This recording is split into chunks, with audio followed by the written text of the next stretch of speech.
આપણી આસપાસના smart gadgets ક્યારે વિચાર્યું છે કે એ એકબીજા સાથે કઈ રીતે વાત કરે છે? એમની એક પોતાની ગુપ્ત ભાષા હોય છે. ચાલો આજે એ જ ભાષાને સમજવાની કોશિશ કરીએ. ના, આ કોઈ જાદુ નથી, પણ એની પાછળ છે એકદમ ચોક્કસ એન્જિનિયરિંગ. અને સાચું કહું તો એની પાછળનું જે કારણ છે ને એ આપણે વિચારીએ એના કરતાં પણ વધારે રસપ્રદ છે. આપણી આખી વાતનો હીરો છે આ માઇક્રોકન્ટ્રોલર. સમજી લો કે દરેક સ્માર્ટ ડિવાઇસની અંદરનું આ એક નાનકડું મગજ છે. એ જ બધા નાના મોટા કામ સંભાળે છે જેનાથી આપણી જિંદગી આસાન બને છે. તો આ માઇક્રોકન્ટ્રોલરનું કામ શું? એ સતત ડેટા શોધતું રહે છે. પણ સવાલ એ છે કે આટલા મોટા ડેટાના દરિયામાં એને જે જોઈએ છે એ સાચો ડેટા એ કેવી રીતે શોધી કાઢે છે? આખી ગેમ ચાલે છે ચિપની મેમરીની અંદર. આને તમે એક મોટા શહેરના નકશા જેવું સમજી શકો છો, જ્યાં માહિતીનો દરેક નાનો મોટો ટુકડો એક પાક્કા એડ્રેસ પર રહે છે.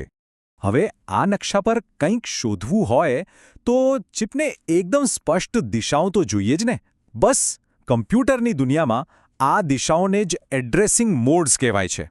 તો આપણી આ ડેટા શોધવાની જે ગેમ છે એ મુખ્યત્વે 4 રસ્તાઓ પર ચાલે છે: ઇમિડિયેટ, રજિસ્ટર, ડાયરેક્ટ અને ઇનડાયરેક્ટ.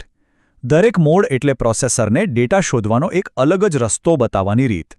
ચાલો આ બધાને એક પછી એક બરાબર સમજીએ. ચાલો સૌથી પહેલા અને સૌથી સહેલા મોડથી શરૂઆત કરીએ. આ તો એવું છે કે જાણે જરૂરી માહિતી સીધી નકશા પર જ છાપેલી હોય, ક્યાંય આમ તેમ શોધવા જવાની જરૂર જ નહીં. આને જ કહેવાય છે ઇમિડિયેટ એડ્રેસિંગ.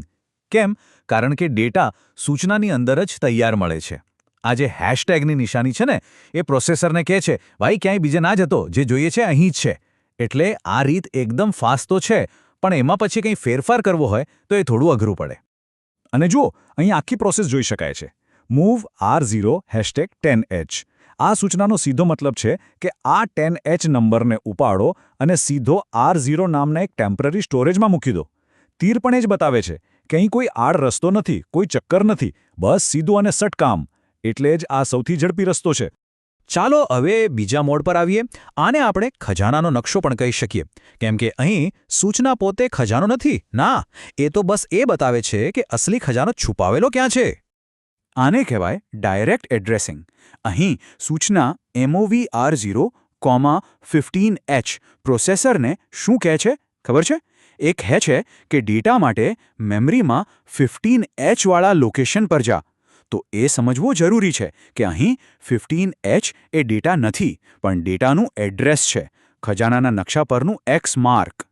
અને આ ડાયાગ્રામમાં આપણી ખજાનાની શોધ પૂરી થતી દેખાય છે.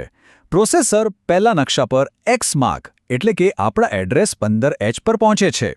ત્યાં એને ખજાનો મળે છે, જે છે 50H ડેટા. બસ પછી એને ત્યાંથી ઉઠાવીને R0 રજિસ્ટરમાં સાચવી લે છે. હવે વારો છે ત્રીજા મોડનો, ઇનડાયરેક્ટ એડ્રેસિંગ. આ તો એકદમ કોઈ જાસૂસી ફિલ્મ જેવું છે. જાણે એક ક્લુ મળ્યો હોય જે તમને સીધો ખજાના પાસે ના લઈ જાય, પણ બીજા ક્લુ તરફ ઇશારો કરે. અહીં આ @ નિશાની છે ને એ બહુ જ કામની છે.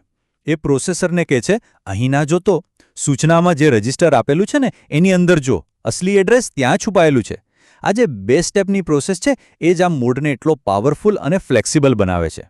અને આ ડાયાગ્રામમાં એ જ 2 સ્ટેપવાળી પ્રોસેસ દેખાય છે. જુઓ, પ્રોસેસર પહેલા ક્લુ એટલે કે R1 રજિસ્ટર પાસે જાય છે. એની અંદર એને બીજો ક્લુ મળે છે, એડ્રેસ 20H.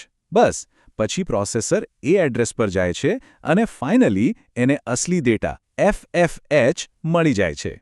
તો સવાલ એ થાય કે ભાઈ, પ્રોસેસરને ડેટા શોધવા માટે આટલા બધા અલગ અલગ રસ્તાઓની શું જરૂર? આ બધું આટલું ઇમ્પોર્ટન્ટ કેમ છે? વેલ, આનો જવાબ પ્રોગ્રામિંગની દુનિયાના એક બહુ મોટા ટ્રેડ ઓફમાં એટલે કે એક સમાધાનમાં છુપાયેલો છે. પ્રોગ્રામિંગમાં હંમેશા એક પસંદગી કરવી પડે છે. એક બાજુ છે પૂરેપૂરો કંટ્રોલ, એટલે કે દરેક નાનામાં નાની વસ્તુ પર કાબૂ હોય, જેથી બેસ્ટ પરફોર્મન્સ મળે. અને બીજી બાજુ છે સરળતા, એટલે કે કોડ લખવામાં સહેલો પડે અને કામ ફટાફટ થાય. આ ટેબલ એ જ વાતને એકદમ સાફ કરી દે છે. જો એસેમ્બલી જેવી લો લેવલ લેંગ્વેજ પ્રોગ્રામરને આ બધા એડ્રેસિંગ મોડ્સ પર ડાયરેક્ટ કંટ્રોલ આપે છે, જેથી પરફોર્મન્સ એકદમ ટોપનો મળે. પણ બીજી બાજુ સી જેવી હાયર લેવલ લેંગ્વેજ આ બધી માથાકૂટને છુપાવી દે છે. એનાથી શું થાય? ડેવલપમેન્ટ એકદમ ફાસ્ટ થઈ જાય છે. મતલબ કે આપણી સ્માર્ટવોચથી લઈને આપણી કાર સુધી દરેક સ્માર્ટ ડિવાઇસ આ જ નકશા અને દિશાઓની છુપી ભાષા બોલે છે. આ નાની નાની સૂચનાઓ જ છે જે આપણી આ આધુનિક દુનિયાને ચલાવે છે. તો હવે પછી જ્યારે ટોસ્ટર એકદમ પરફેક્ટ બ્રેડ ટોસ્ટ કરે ને ત્યારે યાદ રાખજો કે એની પાછળ એક નાનકડી પણ બહુ જ મજેદાર સ્કેવેન્જર હન્ટ ચાલી રહી છે.